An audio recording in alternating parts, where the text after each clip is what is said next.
எதிரி எல்லாம் யாருன்னு சொல்லு. உன்னை யார் கடத்திருப்பாங்கன்னு நான் சொல்றேன். சார் எனக்கு எதிரினா அது மாறன் மட்டும்தான் சார். அவன் தான் நான் காயத்ரி கல்யாணம் பண்ணிக்க கூடாதுன்னு என்னை மிரட்டிட்டு இருந்தான் சார். அவன் தான் ஆளுங்களை வச்சு என்னை கடத்திட்டு போனோன்னு சந்தேகமா இருக்கு சார். மாறனையும் அவன் ஆளுங்களையும் கல்யாண மண்டபத்துல நான் அரெஸ்ட் பண்ணிட்டேன். அப்படி இருக்கும்போது மாறன் ஆளுங்க உன்னை கடத்திருக்க வாய்ப்பே இல்லை. உன்னை வேற யாரோ தான் கடத்திருக்கணும். வேற யார் சார் என்னை கடத்திருக்க போறா? எனக்கோ எங்க அப்பாவுக்கோ எதிரிங்கன்னு யாருமே இல்லை சார்.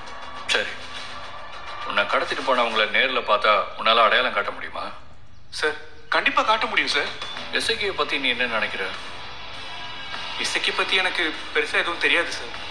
ஆனா கல்யாணத்துக்கு அப்புறம் நான் கோவில்ல காயத்ரியை சந்திச்சப்போ இனிமே நீ காயத்ரியை பார்க்க கூடாது பேசக்கூடாதுன்னு என்னை அடிச்சிட்டாரு சார்.